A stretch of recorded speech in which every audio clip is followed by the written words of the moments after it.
welcome back to Between the Seams with Big City Volleyball. I'm Mikayla, your host, and today I'm here with a couple of guests. I have Jamal and Klinger with me, and we're going to be talking about some of the best plays in volleyball. So, Jamal, would you like to introduce yourself?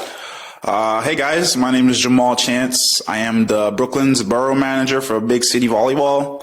I've been playing volleyball for quite some time now. We're going into double digits, so I think it's 12 years now. I'm very passionate about it. It's very good. Been working here. I'm also from the Caribbean. If you do not know, from the accent, you can't really tell. It's been masked from the years of living here. But I am from the Caribbean, from Grenada, which also had its 50th independence yesterday. Shout out to Grenada 473. Repped it all over my life, you know. But that's a little bit about me. Nice. Well, some of you may know me. I'm Klinger, also KiKi. I'm the social media manager at Big City, but I've worn all the hats that you could imagine in this company. You've seen me reffing, you've seen me coaching, you've seen me doing all the things. I am from Brazil, also an immigrant. Shout out to all the immigrants. I am from Brazil, moved here in 2016, have been living here for 8 years now. I've been playing volleyball for 15 years. Wow, that's crazy. Yeah, my body is definitely telling how many years I've been playing volleyball. Listen to your knees. Yeah, just listen to my knees. You feel beat up. All right, awesome. Well, it's great to have you guys here today. Thanks for having us. So you guys, when you play volleyball, I assume you guys have a little bit of a different style to each other, right? Like Jamal, how would you describe your style of play? I would think my game is it's emphatic, but it's also finesse. So what the hell does emphatic mean? Just like very physical. I have a very physical game. Like when I hit very hard. Okay. But that also sets up my finesse game, which I tend to do a lot. So you say like, are you more like offensive? Very offensive. Yeah. Okay. And aggressive? And very aggressive. You intimidate the other team? You play very mind much. games or anything? I think when we're in the hitting lines, talks so I like all to this set up my shit. game. Oh my god. In the hitting lines, I set up my game by just whacking the ball. I don't know. Can we even curse on this? No. Yeah, we can curse on it. Family friendly. It's okay. So I wail on the ball in warm-ups. Everybody sees that. And then when the game starts, I like throw in a tip or a dink right there, first play of the game. And they're like, whoa, because they're all on their back foot. You know? So your preparation for the game starts in the warm-ups. Yeah. Immediately going in there, staring everybody down. Yeah. And letting them know. You're just like, your game is intimidation. Yeah, pretty much. I'm trying to get in your head. Intimidation first, performance second. Exactly. Okay. Klinger, how would you describe yours? Well, I'm the quiet opposite. I hate warming up. AKA, that's the reason why my body is messed up. I hate warming up. It is my least favorite part about playing volleyball. I hate peppering. I hate doing hitting lines. My God, hitting lines to me is... like, I dread it. I hate doing hitting lines. You don't really hit that much. But even when I'm playing outside, I literally hit one ball and I'm like, I'm good. I hate like hitting. True Ribeiro. I hate doing hitting lines. It is, God, I dread it every time. So no, I do not, my preparation does not start during warm-ups. I would say that my style of play is very, fierce. Right. Very it's very thought out. It's flashy. It's flashy, of course, but it's not flashy and it doesn't mean I have bad technique. It's just that I like to show off sometimes some flashy how? Like describe that for the people that might not get I will choose to pancake a ball that is 30 feet high in the air instead of just moving my feet and getting to the ball and just bumping the ball. I choose to pancake it because it's cute. To show off. Just to show off. Just simply to flex. Yeah. Yeah. You know what? If I can do it, why not do it? Go off, King. Don't take that. Do not take that as an advice. Please do not do that. Okay. Oh yeah, no. I'm thinking this is not like tips. No, it is not. It is not. Because maybe not exactly what to do. But yeah. Do it as I say, don't do it as I do, because it's incorrect. So Jamal, you said you're a little bit more like offensive focused. Like, well, how do you go into like the strategy when you're on offense and like some of the moves you like to use? So kind of depends on who we're playing. I kind of like look at people during the warm up, see like what their strengths are. Like you can easily point out just like by watching who has like the best ball control and stuff like that. So like my game is pretty much, I throw in like little things in here and there. Like I'm obviously in the warm ups, I'm banging balls, but like when the game starts, like if I have a bad set, I'm not like swinging on that, you know, like I'm not doing that. I'm just gonna place the ball where I want it. And, that takes a little bit of understanding, like where should you put the ball? So there's like weak defenders. I usually push it to them, you know, I like to push in deep 6, deep in the corners. Always there's nobody there. Always gets a point. It's something I've started doing in college and I've kept doing since. It's a bad habit, but also gets me points. So like there's a trade-off in between there. Yeah, and the key thing you said, I think, was like ball placement. Yeah. And that's something I think Klinger can speak on a lot, playing Libero and setter, and like on the serve receive, you're all about passing and setting other people up. So can you talk about that a little bit? Yeah, I feel like playing volleyball is like 40% like strength and power and like 60% knowing what to do, like where to put the ball on the court. Situation. So like when you're serving, you need to for example, I watch where the setter is. So I try to serve up the opposite side of where the setter is running from to get them to turn around and then set. Or like when I'm passing, like I try to identify like who are the people passing next to me to make sure that if I'm a better passer than them, that I'm taking more court. All those things. Like I played with Blake. If some of you know who Blake is. In college. I played in college with Blake, but I've also been playing with him for like years now, and he's a great passer. So like sometimes when we're on the court together, we usually take most of the serve receive, just the two of us, and just let the other person like, I don't know, do their thing. Like if I have an outside who's front row, I usually try to get them to pass last so they can have time and like be focused on swinging and like hitting instead of like passing the ball and then transitioning to hit. Yeah. Like if I'm passing next to them, I usually tell them, I'm like, just take your like straight at you, like down the line, and I'll pass our seam and all that. Yeah. Yeah. Yeah. You have to be smart to be a volleyball player. Yeah. You have to be really smart and like knowledgeable of what's going on the floor and like thinking ahead. Have you guys, when you guys play together, like, what has that experience been like? So we played together at nationals. Right? Oh my God, 2019 Ohio. We played together at nationals. We did pretty well in that nationals, even though there was like, you know, some extra. We ranked 8th in the country. 8th in the country. 8th in the country. Yeah. That's pretty impressive. So we had a time. What division? A. It was A. Oh, okay. Yeah. We had some All-Americans on our team. Yes. Oh, so they carried you? No, they didn't. We carry our weight. We try our best. I carried my weight. But yeah, I feel like Klinger and I have been playing for a while now, so we kind of understand like how each other plays, right? So like if the other one's doing like, the person is like not playing up to par, like we can tell the other person that and then not take it personal or whatever and like laugh at each other. Like we make jokes on the court all the time, you know? So it's like more like a fun environment because we're not playing anything like serious like we used to play back in the day. We play every Friday together. Yes. At this open gym that we have in Brooklyn. Yeah, we usually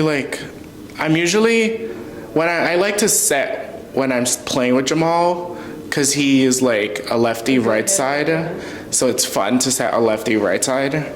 But I've played with Jamal like as a libero, and it's just always fun. Like, why is it especially fun to set a lefty right side? Because they have an advantage on the right side as a lefty. So there's two types of approaches when you're on the right side. If you're a righty, you approach straight inside the court. And if you're a lefty, you have to take a step left, like a step right off the court, like one step out, because their arm is like here. And when you're a righty, your arm is here. So you want to just catch the ball as soon as it reaches the antenna. Mm-hmm. But if you're a lefty, you take a step out because your dominant arm is right here, so you have more range when you're swinging right side. That's why a lot of like right sides are lefties, and you don't see a lot of lefties who are outside because it's harder for them to hit on the outside. Just saying. What does that mean? You're telling me that you like hitting on the outside as a lefty? So it's so awkward to watch. You get pigeonholed as a left-handed person, just in volleyball in general. You get discriminated. So please, that is not true. As soon as they hear you're left-handed, they just push you to the right side. Nah, I'm joking, but I do love it because you do get an advantage. On the outside, I must say I do like hitting on the outside because like my best shots are on the outside, like ball control wise. Like I can roll shot better on the right side. It's so awkward because I'm so watching used to it. them. Like in college, like I played. Well, that's a whole different story. Like in college, I played every position except like Ribeiro because our team was so bad that would just need me everywhere. So like I hit a lot on the outside. So like I got very comfortable with it. It's only after college I started playing right side.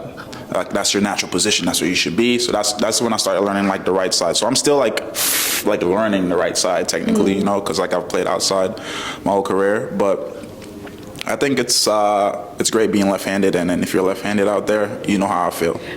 Shout out to the lefties. Jamal feels you. Dave. So Dave is lefty? Dave is lefty. Makes sense. shout out David Walker. So Klinger, you were talking about how it's like awkward from the side. Yeah. But it is about the kill, but it's also like It looks weird. It looks weird. It looks weird. Like, to me, volleyball is a lot about the looks. How it looks. But, I mean, of He's course... a finesse player. Of course, you have to be efficient and like you have to do your job, but like you can also make it look pretty. Like I know some people who are very good, and Jamal, you're gonna know who this person is. I'm not gonna mention the person because I don't want to get a lawsuit. Okay. But you know this person, and they have, I'm using gender neutral pronouns so they don't know it's a girl or a boy, but they're very good volleyball player. Very good. Like one of the best we know.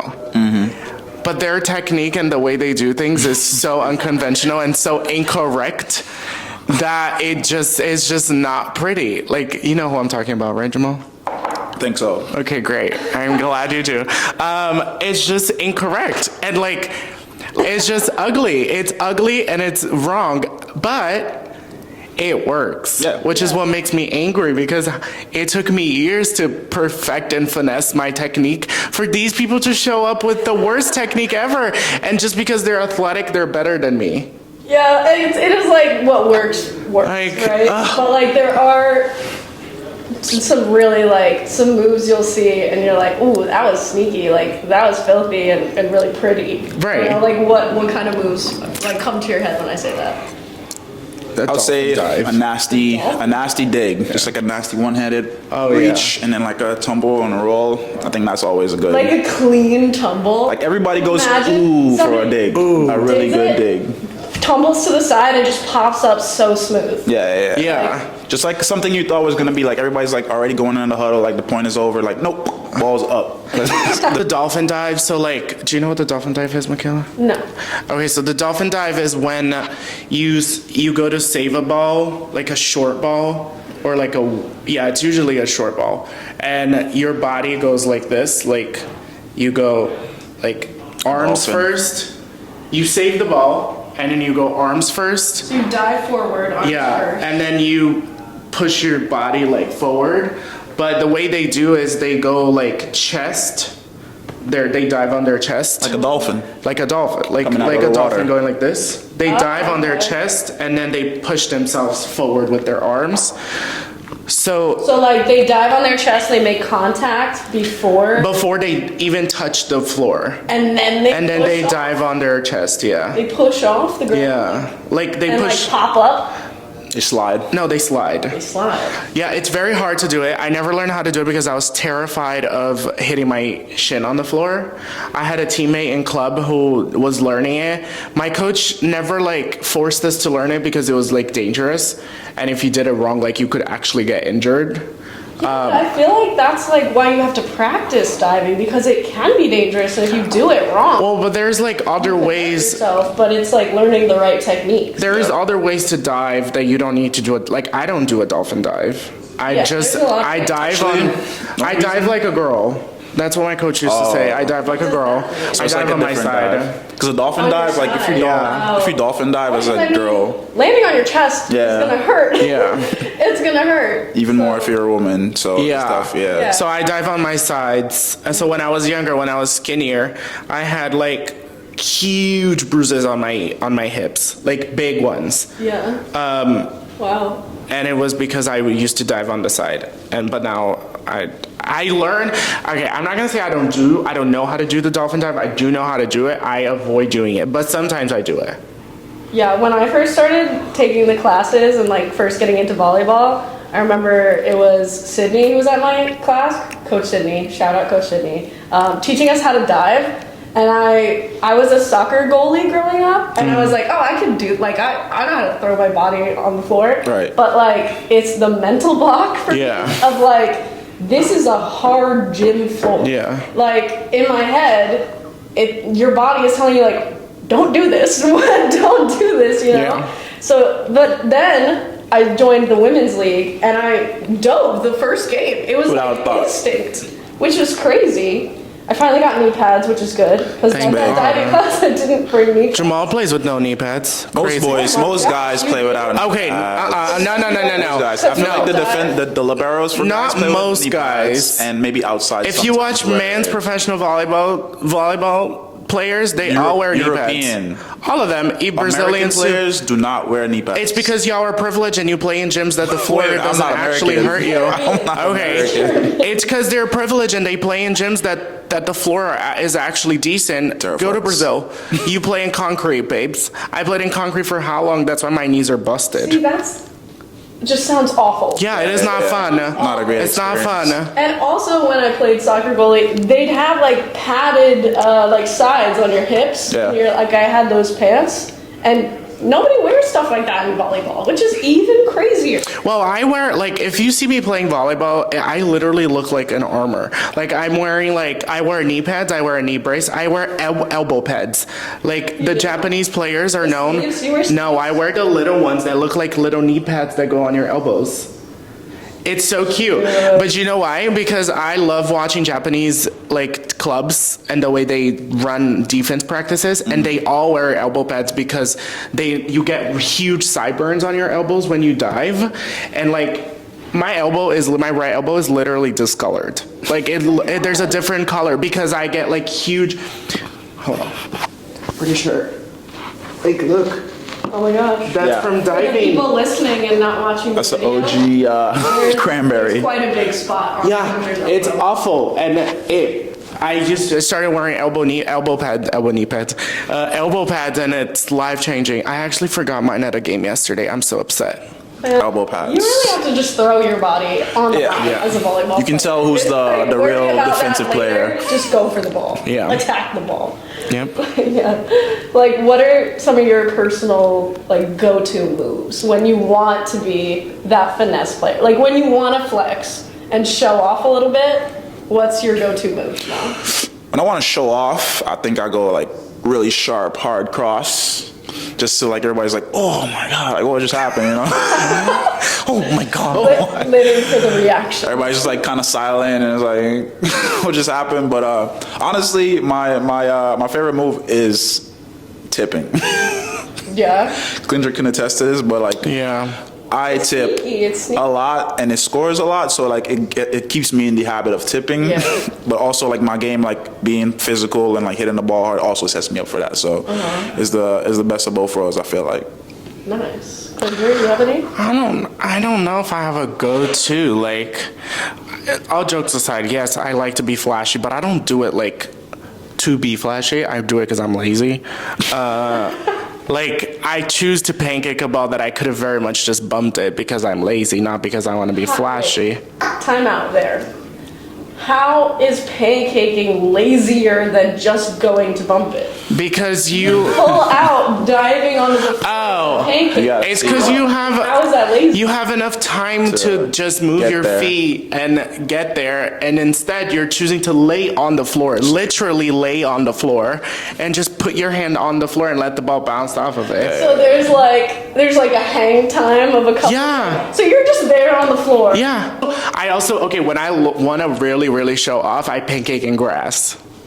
Oh yeah. Playing grass and you pancake it, people are always gagged. Wait, gooped. so people don't really pancake it? Because technically it's not legal. Because the grass, unless it's like fully like flat grass, no way that when you put your hand down, and like if the ball is hitting your hand, it isn't touching grass. Touching the grass, for sure. Because the grass is high enough that's going above your hand. Right. The thing is, touching the blades of the grass. Yeah. Touching the ground. Exactly. You can kind of get away with it. Exactly. So I've actually never been called. I played grass nationals 2 years ago with Blaine, a friend of ours, and we were playing on center court, meaning like AVP. Yeah, AVP has, when you play men's open or women's open, there's a main court in the middle of the field where it's televised. Blaine and I played against the number one ranked people in the whole country for men's open. We almost beat them.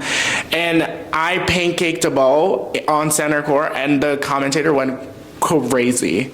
Why? What did he say? He was just like, "This is wild. I've never seen this before. You crazy." Right here on center court at Chattanooga, Tennessee. And I was like, so they were gassing you up. oh, he was like obsessed, gagged that I pancaked the ball. And I was like, I don't see a lot of people doing it. I've done it a couple of times, but indoor, my go-to move is probably just like a really, really hard jump serve. We have a friend, Bailey, who plays with us on Fridays, and he has probably one of the hardest jump serves I've ever seen. Always dime. Always a perfect pass. I love passing jump serves. They're so easy. And he like looks at the server. Oh yeah. I also like to pass looking at the server just to give them a... The stare. Don't serve short or long? Both? I don't jump serve. Oh, I thought you just said that. No, I'm passing a jump serve. Oh. Because it's easy. It's just a top spin. You just stop your arm under the ball and it goes straight to target. Yeah. It's very satisfying. It's the most satisfying serve to pass. Right. It is. Is there anything like you hate seeing? Like when you're playing against it, if somebody pulls out a move, is there anything that you're like, that's your pet peeve and you're like, ugh, this guy, like, I hated that. Oh my God, yes. Oh my God. Middles who like hook the ball.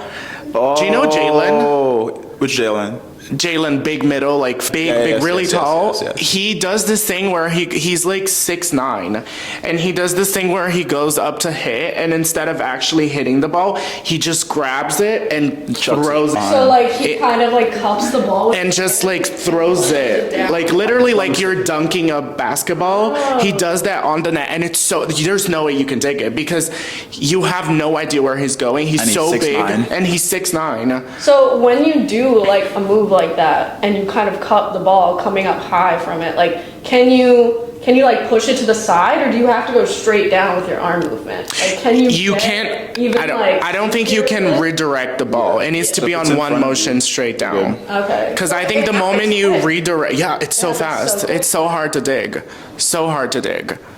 I don't know what else. You have any, Jamal?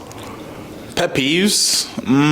I would say for me, it's just when somebody with like really bad hands tries to take a second ball. Oh my God. That's like one of my biggest things. So like it would be like somebody shanks the ball, right? And then the ball's going way off the court, and then you see that person, and everybody sees that person going towards that ball, and they know what that person can do with their hands and what they cannot do with their hands, and you see them pull out their hands, and then everybody's like, I know. Like, you don't even have to watch. You just gotta wait for the whistle because you know what's gonna happen. It's gonna be beep.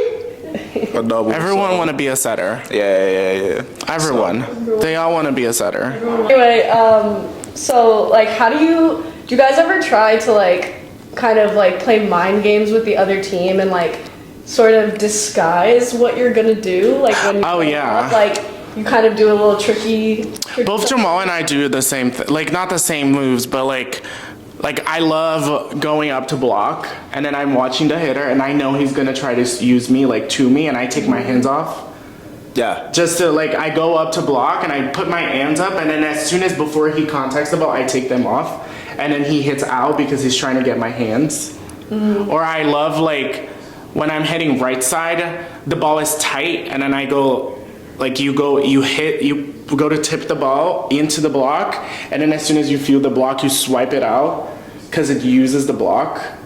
Yeah. Oh, like out of bounds. Yeah, so like this is the block, and I go like this, and as soon as I feel the block, I swipe it off. So it's like I'm using them instead of like hitting the ball out or something. And I love that. Drives people insane. That was actually the best feeling. Drives people insane. It's better than a hit. It makes them feel so dumb for putting their hands there. They come down with the face, and they're like, right. Exactly. But for me, I think it would be because I grunt a lot when I swing. So every time I go up, I'm like, and then everybody gets used to that, so they just expect power to come with it after, and then I just go up for the little, and then I just So you'll grunt and then just tip it. and everybody just like waiting for the hit, and then just like drop. Jamal. So you like audibly throw off. Audibly. Jamal also loves doing the stupid dump with 2 hands. Like he goes up to hit, and then he's like, sets the ball over. It drives me insane. But it scores. I like that move. I'm like, what are you doing? Can you tip the ball with 1 hand? But I'm just like literally setting the ball to the corner. Yeah. So like that happens on the outside because like I feel like it's harder for me to do what I want to do on the outside, just being lefty. Yeah. So like when I get a bad set on the outside, I would go up, like just jump, and then I would set the ball deep corner, and then always scores. Right. Always scores, but so that's why I keep doing it. Yeah, I love the one behind the libero when you're hitting outside right side, and you tip like high behind the libero. Yeah, that's and it the goes best over one. their head. Yeah. And they never get it because Set up for fifth? 1 hit it always like drops. Always. The secret though is to show it early. Like if you show the tip early, they're always Yeah, because they move up. They always move up. and then you just put it deep. Yeah. Yeah, I feel like timing is also a huge part of it. Yeah, very much. But it's also something that just comes along with like experience, and you guys have been playing for years. Yeah, feel of the game. High level now, so like you're in tune with it. Yeah. But like, how do you kind of steer away from becoming a little bit predictable with your moves? Like, how often do you think about that? Is that something that you think about? The thing is, like, if you're playing somebody and you haven't played them, like, they wouldn't necessarily know what you do. Yeah. So, like, being predictable was more so be like what we do on Fridays. So, like, we play on Fridays, the same guys pretty much every week. So, like, those guys know everybody, like, how they play and everything. So that would be when you have to, like, drop in, like, some unpredictability somehow. Yeah. But it's all situation, and, like, you can necessarily tell what somebody is going to do before they do it. Like setters, I can tell when a setter's gonna dump before they can do it. Before they do it, I don't know if Klinger has like that feeling. Oh yeah. Like so, I don't know how to explain it. Like a couple points ago, like I wouldn't know where they're gonna set next. So like all those things are like just a feel of the game, just understanding like what's happening. And I don't know, it's just like an intuition thing. Yeah. Yeah. What was the question again? How do you like stay away from being too predictable? Your moves? I don't know. It's hard because, like Jamal said, it's really hard to like not be predictable when you're playing people you know because they know you so well already. Yeah. But like you don't have any more moves in the bag to pull out at this point. there's only so many you can play pull every out. Friday. Like I feel like it's also you have to try to not do the same thing like too many times. Like if I usually go up and then the block is there and I swipe it off the block to use the block twice, then the third time I can't do it again because they're not that stupid. They're dumb, but they're not that dumb. Some people. Like they're gonna know. They're gonna know. Yeah. So you just have to make sure you like recycle your moves and that you don't recycle them too much because people will know. Yeah. And how would you? Like, you guys play with the same people kind of every week, but you also play in a lot of different gyms, different areas with different groups of people. Like, what advice would you give to somebody trying to look for, like, different styles of play and, like, getting that kind of more well-rounded experience of a lot of different people? Honestly, you just got to put yourself out there. Volleyball is just, like, in New York especially, it's such a small but, like, vast community. Like I've been to other places, other states and everything, and they don't necessarily have like what New York has as a volleyball community. We have so much going on. We have like the sand people, like people that play beach all the time, and then we have like the grass fanatics, and then we have like the indoor people, and then we have people that partake in all of them. Yeah. And then I would say like you just gotta do them. So like I didn't really like grass before, and then now I'm like in love with it, like almost like above indoor, because we just gotta go out there and play it, and then like put yourself out there, because it's awkward at first obviously, but you grow into it and you start playing, you get more comfortable. So it's all about being comfortable. So I feel like just put yourself out there. If you play with people, network. Something that I don't do that I wish I did more is like network people. So like somebody new that I've met that I played volleyball with, because you're always playing on different teams and stuff like that. I wish I would like reach out more and then like tell them like, hey, you played well today, like we should link up and play another time. But I'm more like I always had like a chip on my shoulder, so like I always like would just like let my game do the talking and then not do anything after that, like not talk to anybody. You just wait for them to come to you. Yeah, because like I had a chip. Like I went to a small school. Like we were really bad. You know, like nobody really thought we were good at volleyball. So I had to like kind of like prove myself a lot. So Let me make it very clear. We knew you guys weren't good at volleyball, but we knew that you were good at volleyball. In college. Yeah. I don't know. So like the story behind this, like I've told the story like a million times. So I started volleyball in college, right? Which is like not the usual path. Most people start in high school. So I used to play basketball for my school, which is Medgar Evers College, a PBI, predominantly black school institute, and you don't really have volleyball players in there. So you got like basketball players. There's a lot of Caribbean kids in there. So like soccer and like all those sports. So we have the exact number of teams you need to be NCAA accredited, right? Which means like if you win your division, you can go on to nationals, right? And then get like the NCAA championship. So volleyball was in jeopardy of not finishing their season. So we only had, like I said, we only have the exact number of people, of teams. So if volleyball doesn't finish their season, then nobody else will be able to partake in like nationals and stuff. And we had like a pretty decent basketball team. They went to like the championship a couple times. So in order for volleyball to finish their season, we had to have people join the volleyball team. It's like giving like high school, right? But this is college. This is college, right? Yeah, so you guys have all the other teams like banking on. Right. So, well, not us. I wasn't even a part of the volleyball team yet. So, like, I was on basketball. We took some people from basketball, some people from track, some people from track and track, tennis, volleyball, basketball, and then Swimming? We didn't have swimming. What sport am I missing? But we basically just took a bunch of people from every sport to make a volleyball team. So that's how. It sounds like a dodgeball team. Like so that's how we were created, right? And then there was obviously like 3 kids or whatever that were there just for volleyball, like got recruited just for volleyball. So that was my year 1 experience. So obviously we lost every game, right? But like during the games, I'm like just hearing people saying like, "Wow, you got so much potential." Meanwhile, I have no idea exactly what even is going on with this sport. Like I don't even know what the sport is about. I don't know like. No training. I had no training. Like first time even playing. How long ago was this? This was 2013. Wow. So that's my first experience with volleyball. So we obviously, like I said, we went 0-24. Didn't win a game. Didn't win a set. Right. Even the games that we were supposed to like even like compete with, didn't win a set. Not right. One set all season. And then, but we got the job done. We finished the season. We played all the games, so everybody was good. So the year after, they're telling me to come back, and I'm like, why would I come back? Like, like we went 0-24. Like I barely know how to play, but like I was getting better throughout the season, and I had like gotten a little better. So like they told me I should just keep playing because I got potential. But there was this one kid who was like cool because like everybody else on the team was like a little like strange, you know, like a little different.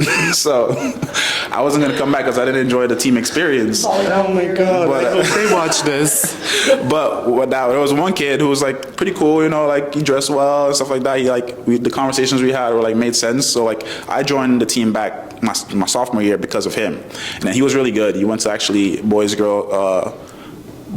and girls high school in Brooklyn, and we both kind of like hit it off. And like I would like look at him, like kind of look up to him, like see what he was doing. Like I'm very much like if I'm doing something, I want to be good at it. So like I would go to practice, be serious, and all that stuff. And then I would say I did that for 3 years, and then my senior year is when it actually clicked, and I became like decent at volleyball.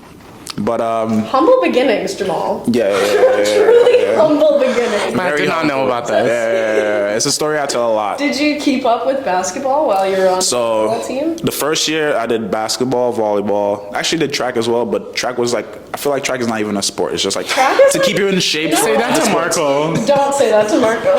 He's like to keep you. Track is like the sport that like off season. Athletes will just join to like stay in shape. Yeah. And I was actually a track athlete. Yeah. I almost committed to college for Absolutely no. Yeah. Nice. But so like that was like my main sport at the time. What was your event? I agree with you. Track is like.